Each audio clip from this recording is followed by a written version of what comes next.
तेरे लिए कोई और आया ना है, मैं आऊंगा।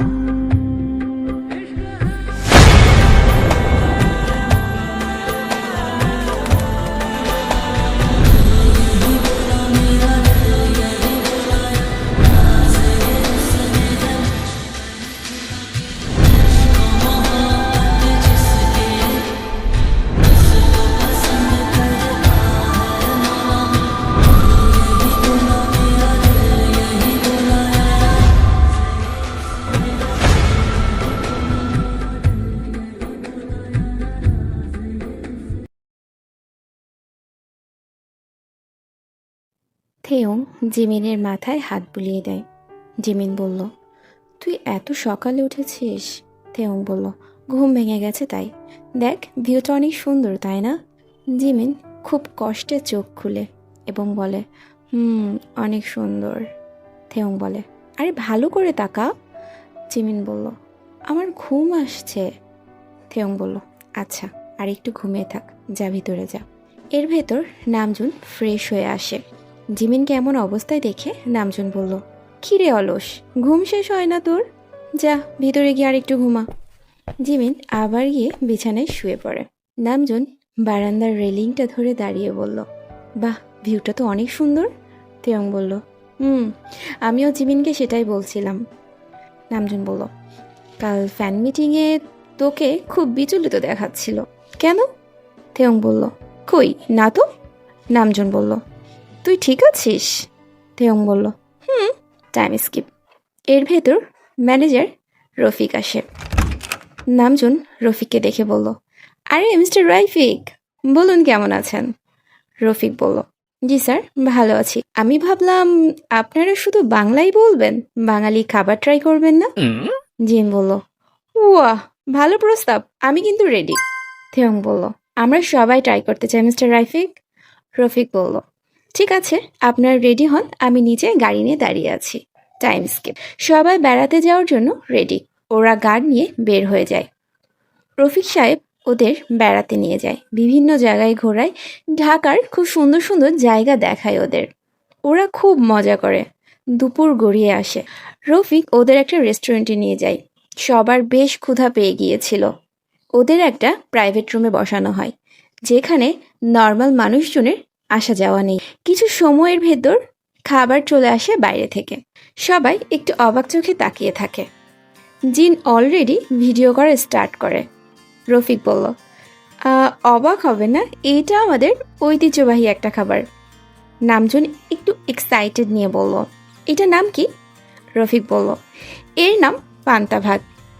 জাংকুক ভুরুক কুচকে বলল, হোয়াট? রফিক হেসে বলে, পান্তা। ইয়ুঙ্গি বলে, ভাষাটা কিন্তু খুব কঠিন মিস্টার রাইফিক। রফিক বলল, আপনি ওয়াটার রাইস বলতে পারেন। নামজুন বলল, আর এইটা কি মাছ? রফিক বলল, এইটা ভাজা ইলিশ। জিন বলল, আর এইটা? রফিক বলল, টাকি মাছের ভর্তা। ইয়ুঙ্গি বলল, মাছ ওয়ার্ড? রফিক বলল, স্টু, আপনি ফিশ স্টু বলতে পারেন। আর এইটা হচ্ছে ম্যাশ পটেটো। এটা বাঙালি খাবার। নামজুন বলল, ওকে গাইস, শুরু করা যাক, বলে চামচ দিয়ে খেতে লাগে।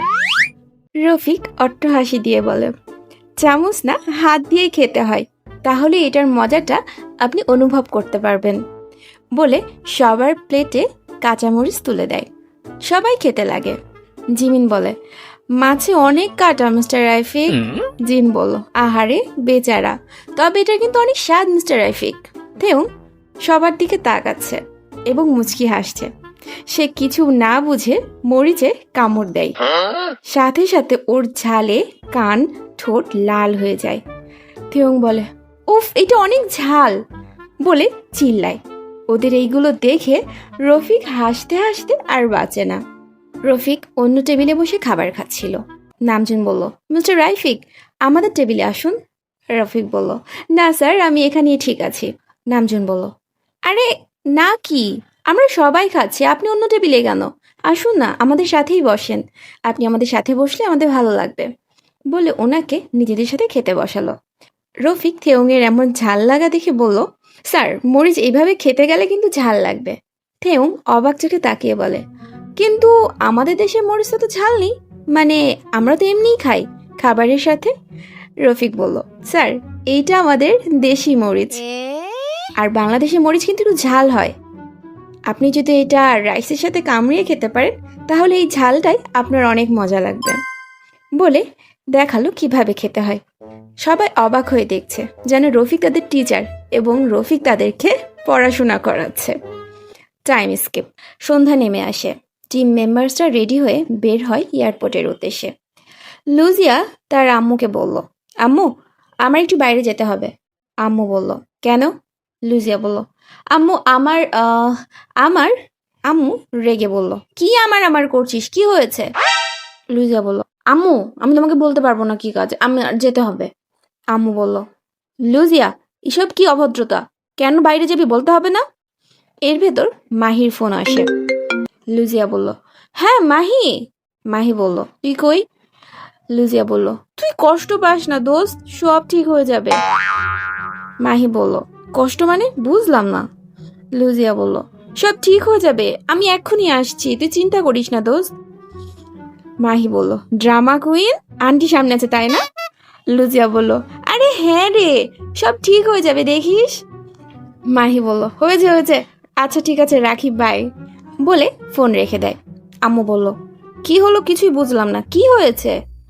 লুজিয়া বলল, হাই রে, আমার বান্ধবীর মা অসুস্থ আম্মু, সে একা আছে, তার আমাকে দরকার। আম্মু বলল, ঘড়ি দেখেছিস, এখন সন্ধ্যা 7টা বাজে। লুজিয়া বলল, কি 7টা বাজে? ঢাকায় দিন আর রাত আছে নাকি, সবসময় সমান আম্মু। বলে আর কোনো কথা না শুনে সোজা নিচে গিয়ে ব্যাগটা নিয়ে বেরিয়ে পড়ল। সিএনজিতে উঠেই বোরখাটা পরে নিল এবং এয়ারপোর্টের উদ্দেশ্যে চলে যায়। এয়ারপোর্টে যেতেই দেখে সবাই দাঁড়িয়ে। এর ভেতরেই গাড়ি এসে এয়ারপোর্টের সামনে দাঁড়ায়। সবাই গাড়ির সামনে দাঁড়িয়ে পড়ে। এরপরে সামনে থেকে বডিগার্ড নেমে সবাইকে সরিয়ে দিল এবং একে একে 7 রাজপুত্র নেমে আসলো গাড়ি থেকে। ওরা হেঁটে ভিতরে যেতেই ফ্যানরাও ওদের পিছনে পিছনে ভিতরে যায়। লুজিয়া সে ভিড়ের মাঝে কোনোভাবে ঢুকে পড়ে। ওরা সবাইকে অটোগ্রাফ দেয়। লুজিয়া একটু ভিতরে ঢুকে হাত পেতে দেয় থেয়ংয়ের দিকে। হঠাৎ থেয়ংয়ের চোখ যায় তার রিংয়ের উপরে। সামনে তাকিয়ে দেখে সেই চোখগুলো। থেয়ংয়ের ভেতরটা ধুকধুক করতে লাগে। থেয়ং অবাক দৃষ্টিতে তাকিয়ে থাকে। কিছু সময় পর থেয়ং সজাগ হয় এবং তার পাশের মানুষগুলোকে দেখে তারা অটোগ্রাফ দিতে ব্যস্ত। থেয়ং সেই সুবাদেই একটু আড়াল হয়ে যায়। থেয়ং মিস্টার রফিককে বলে, মিস্টার রাফিক, আপনার কাছে কাগজ আছে? রফিক একটা কাগজ বের করে দিল। থেয়ং সেইখান থেকে সরে গিয়ে আড়ালে সেই কাগজে কিছু একটা লিখছে। এরপর সামনে এসে দেখে লুজিয়া সেখানেই দাঁড়িয়ে আছে। তবে সবার সাথে তাল মিলাতে গিয়ে তার একটু সামনের দিকে হেঁটে যেতে হয় এবং লুজিয়াও সাথে সাথে যায় এবং থেয়ংয়ের দিকে আবারও হাত বাড়িয়ে দেয়। তবে এইবার থেয়ং সবার আগে লুজিয়ার হাতটা ধরে। লুজিয়া স্তম্ভিত হয়ে যায় এবং অপলক চোখে থেয়ংয়ের দিকে তাকিয়ে থাকে। থেয়ং তার নামটা লুজিয়ার হাতে লিখছিল এবং লুজিয়া থেয়ংয়ের দিকে তাকিয়েছিল। হঠাৎ লুজিয়ার হাতে হাত মিলায়। লুজিয়া ফিল করে ওর হাতে কিছু একটা গুজে দিল থেয়ং। হঠাৎ লুজিয়া থেয়ংয়ের হাতের দিকে তাকিয়ে দেখে ওর দেওয়া ব্রেসলেটটা। লুজিয়া অবাক হয়। এরপর থেয়ং হাত ছেড়ে দেয় এবং ফ্যানদের সাথে হাত মিলিয়ে সামনে এগিয়ে যায়। লুজিয়া সেখানেই দাঁড়িয়ে থাকে। তারপর হাতের মুঠ খুলতেই দেখে একটা কাগজ। লুজিয়ার হার্টবিট ফাস্ট হয়ে যায়। সেই সময় তার মাথা পুরো ব্ল্যাঙ্ক। হাজারো প্রশ্ন তার মাথায় ঘুরপাক খাচ্ছে। কি আছে, কি লিখেছে, কি এই জিনিসটা, ভেবে যেন সে কুল পাচ্ছে না। সব ভাবনা চিন্তাকে এক সাইডে করে কাগজটা খুলে এবং খোলার পর যা দেখে লুজিয়া স্তম্ভিত হয়ে যায়। সেইখানে লেখা ছিল হোয়াটসঅ্যাপ নাম্বার। এবং সেখানে সংখ্যায় একটা নাম্বার দেওয়া আছে। লুজিয়া যেন আকাশ থেকে পড়ে।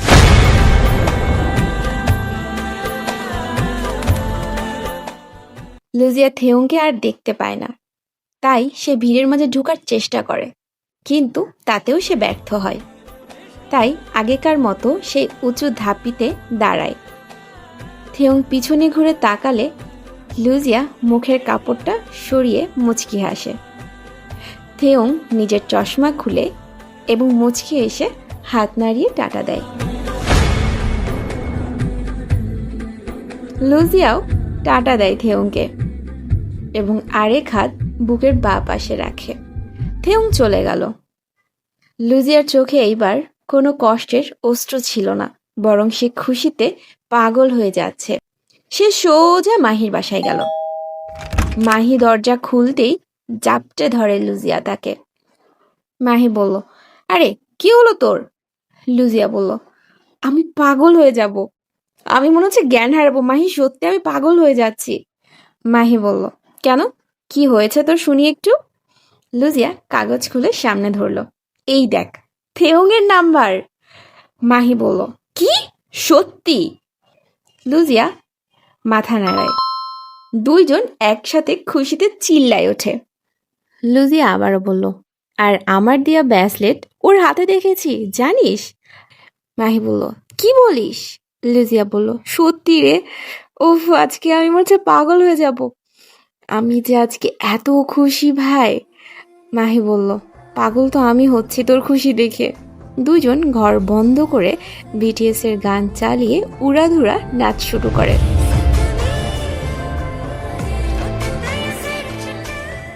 খুশিতে বিছানায় উঠে লাফালাফি করে দুজন, এবং একটা সময় গিয়ে ক্লান্ত হয়ে দুজনে বিছানাতে শুয়ে পড়ে।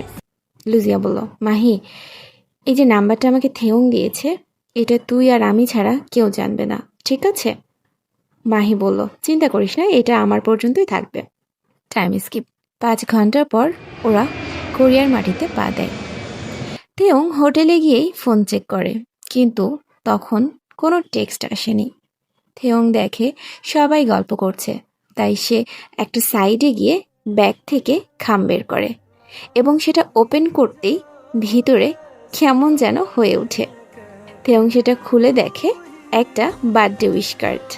কার্ডটা খুলতেই দেখে ডান দিকে থেউংয়ের ছবি আর বাম দিকে লুজিয়ার বোরখা পরা একটা ছবি।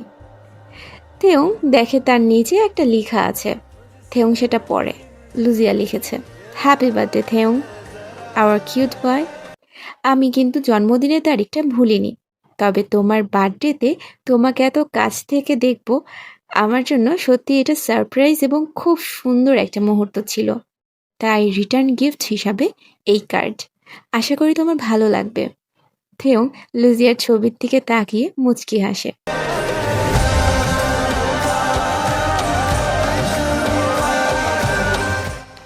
এইদিকে লুজিয়া কি করবে বুঝছে না, ভয় লাগছে।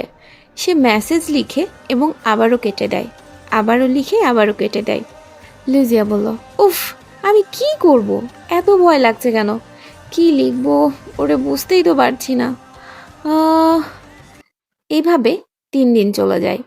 থেউং প্রতিদিন চেক করে কোনো টেক্সট এসেছে কিনা, কিন্তু সবাই টেক্সট করে, এর মাঝে লুজিয়ার টেক্সটটা কোথাও ছিল না। পরের দিন ওরা রিহার্সেল করে খুব ক্লান্ত। থেউং ফ্রেশ হতে ওয়াশরুমে যায়।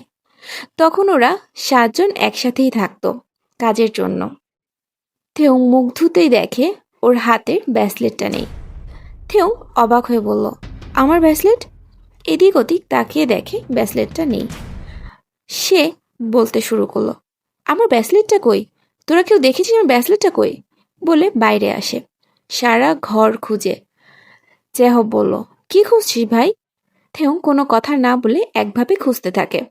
জিমিন বলল, কি রে থেউং, এইভাবে কি খুঁজছিস? চেহব বলল, জানি না, কিছু বলছে না ও। থেউং সব ঘর খুঁজে কাপড় চোপড় উলট পালট করে একদম শেষ। নামজুন বাইরে থেকে এসে এমন দেখে বলল, কি রে, কি অবস্থা করেছিস ঘরের? থেউং বলল, আমি আমার ব্যাসলেট খুঁজে পাচ্ছি না। নামজুন বলল, কোথায় যাবে, খুঁজে দেখ, কোনো জায়গায় পড়ে গেছে হয়তো। ওকে, আমিও দেখছি। সারাদিন সবাই খুব খোঁজাখুঁজি করে, কিন্তু কেউই পায় না। থেয়ংয়ের মনটা খারাপ হয়ে যায়। সে বেডে বসে ফোন টিপছে। হঠাৎ হোয়াটসঅ্যাপের মেসেজ টন বেজে উঠল। থেয়ং দেখে একটা আননোন নাম্বার থেকে মেসেজ আসে।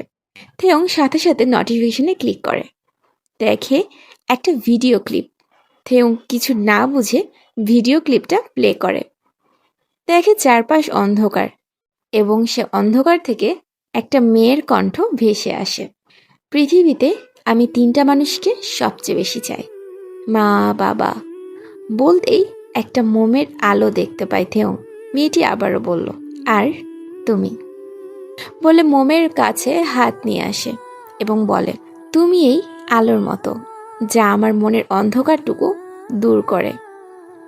আগে আমি শুধু স্বপ্ন দেখেছি, এখন তুমি আমার কল্পনা। এখনো আমি ভাবছি আসলে কি এটা স্বপ্ন নাকি বাস্তব নাকি কল্পনা। যদি এটা কল্পনা বা স্বপ্ন হয় তাহলে আমি চাই এই ঘোর যেন আমার না ভাঙে, এই ঘোর যেন কখনোই না কাটুক আমার। জানি তুমি চাঁদের মতো, তোমাকে ধরা যাবে না, স্পর্শ করা যাবে না, কিন্তু কল্পনাতে তুমি শুধুই আমার। বলে মোমের কাছে আসে। মেকআপ পরা মুখ ঢাকা একটা মেয়ে বলল, হাই থেয়ংশি। থেয়ং অবাক হয়ে দেখে ভিডিওটা। হঠাৎই ভিডিওটা শেষ হয়ে যায়। থেয়ং আবারও ভিডিওটা টেনে দেখে। থেয়ং খুব সহজে বুঝতে পারে সেটা আর কেউ নয়, সেটা ছিল লুজিয়া। থেয়ংয়ের যে ব্রেসলেটটা হারিয়ে গেছে সে টেনশনটা যেন হাওয়া হয়ে গেছে এটা দেখে। ও কিছুক্ষণ পরেই রিপ্লাই করে। লুজিয়া ওয়াশরুম থেকে এসে দেখে থেয়ংয়ের টেক্সট করেছে। লুজিয়া খুশিতে লাফাতে লাগে, যেন সে পাগল হয়ে গেছে। থেয়ং, থেয়ংকে ভুল করছেন না তো? লুজিয়া কিছু সময় পর উত্তর দিল, ভুল সে মানুষটাই করে যে শুধু তোমাকে লাইক করে। সে ভুল করে না যার মন জুড়ে শুধু তুমিই থাকো। কিছু সময় পর আবার একটা নোটিফিকেশন আসে। লুজিয়া দেখে একটা ভয়েস রেকর্ড। সেটা প্লে করতেই শোনে থেয়ং বলছে, তোমার দেওয়া কার্ডটা অনেক সুন্দর ছিল, ধন্যবাদ।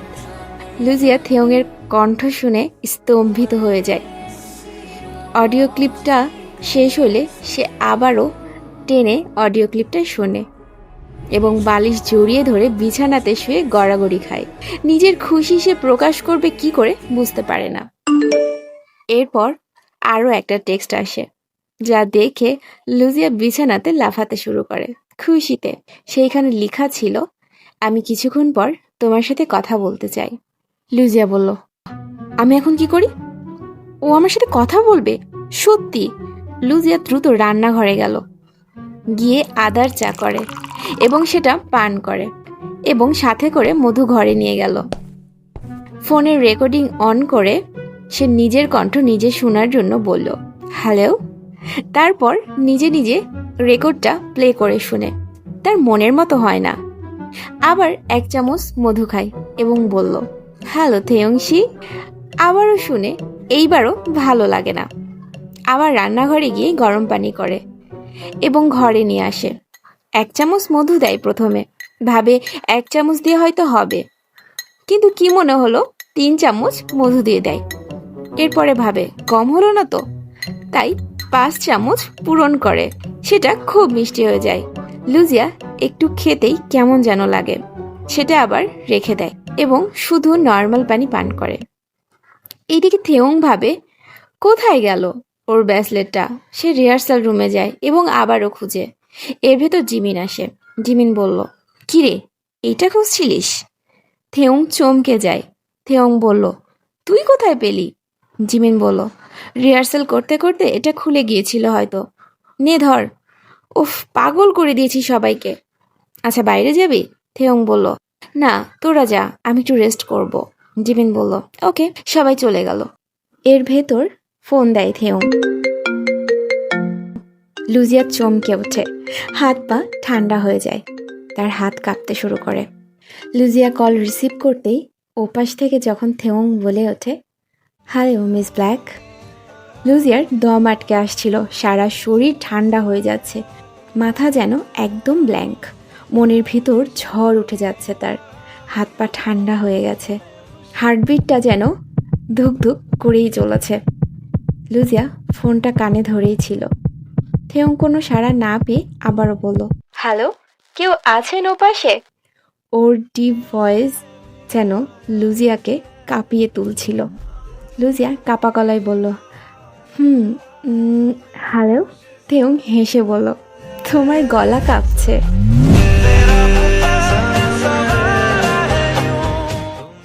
লুজিয়া বলল, কারণ আমি বিশ্বাস করতে পারছি না। থেয়ং বলল, কি আমাকে? লুজিয়া বলল, না, নিজের কানকে। থেয়ং বলল, তাহলে বিশ্বাস করো, কারণ এটা সত্যি। লুজিয়ার কথা শুনে থেয়ং মুখ টিপে হেসেই চলেছে। লুজিয়া বলল, তুমি? না মানে আমি, না না, তুমি সত্যি তুমি? থেয়ং হেসে বলল, না, থেয়ংয়ের ভূত। লুজিয়া বুকে হাত রেখে বলে, কেমন আছো থেয়ংশি? থেয়ং বলল, ভালো আছি, কিন্তু তুমি ঠিক নেই মনে হচ্ছে। লুজিয়া বলল, খুব বেশি নার্ভাস। থেয়ং বলল, হুম। লুজিয়া বলল, আমরা কি আবার কথা বলতে পারি? থেয়ং বলল, আবার কেন? প্রতিদিনই কথা বলতে পারি। লুজিয়া বলল, সত্যি? থেয়ং বলল, আস্তে, রিল্যাক্স। লুজিয়া বলল, ওহ সরি। থেয়ং বলল, বলতে পারি, তবে একটা শর্ত আছে। লুজিয়া বলল, আমি রেডি, তুমি শুধু বলো। থেয়ং বলল, ওকে, শর্ত এটাই যে আমি যে তোমার সাথে কথা বলি এইটা আমি আর তুমি ছাড়া কেউ জানবে না। লুজিয়া একটু অবাক হয়। ওকেই। লুজিয়া চুপ থাকে। ভাবছো এমন কেন বললাম? ওকে শোনো, আমি একজন সেলিব্রিটি, তাই না? আমার নামের সাথে আমার ক্যারিয়ার জড়িয়ে আছে। তুমি নিশ্চয়ই চাইবে না এটা নষ্ট হোক। লুজিয়া বলল, চিন্তা করো না, আমি কাউকে বলবো না। থেয়ং বলল, থ্যাঙ্কস মাই কিউট গার্ল। লুজিয়া থেয়ংয়ের মুখে এইটা শুনে অবাক। কি যে করবে সে বুঝতে পারছে না। এটা বাইরের দেশের জন্য খুব নর্মাল একটা ওয়ার্ড হলেও কিন্তু বাংলাদেশে যখন একজন আরেকজনকে লাইক করে তখনই এমন ওয়ার্ড ইউজ করে থাকে। তাই লুজিয়ার জন্য এইটা একদম অন্য রকম ছিল। থেয়ং বলল, ওকে, নাও বাই। লুজিয়া বলল, ওকে। থেয়ং বলল, কিছু বলবে? লুজিয়া ইতস্তভাবে জিজ্ঞাসা করলো, আবার কখন কথা হবে আমাদের? থেয়ং বলল, আমি ফ্রি থাকলে তোমাকে টেক্সট করব, বলে ফোন রেখে দেয়। লুজিয়া তো খুশিতে একদম পাগল হয়ে যায়, যেন সুখের সাথে স্বপ্নের সাগরে ভাসছিল সে। ফোনটা এমনি কাজ ছাড়া করতো না, এখন চোখের সামনে থেকে সরাচ্ছেই না। লুজিয়া তাড়াতাড়ি খাবার খেয়ে ঘরে আসে, এসেই ফোন চেক করে, দেখে কোনো টেক্সট এসেছে কিনা। লুজিয়া শুয়ে শুয়ে শুধু ফোনের দিকেই তাকিয়ে আছে, কখন টেক্সট করবে। কখনো আবার ওদের ভিডিও দেখছে, একবার ছবিগুলোও দেখছে। এমন করতে করতে 4:30টায় একটা টেক্সট আসে। লুজিয়ার সাথে সাথে হোয়াটসঅ্যাপ দেখে। থেয়ং লিখেছে, হাই। লুজিয়া লিখেছে, হাই। থেয়ং বলল, আমি কল দিব? লুজিয়া বলল, ঠিক আছে দাও। সাথে সাথেই থেয়ং ফোন দিল লুজিয়াকে।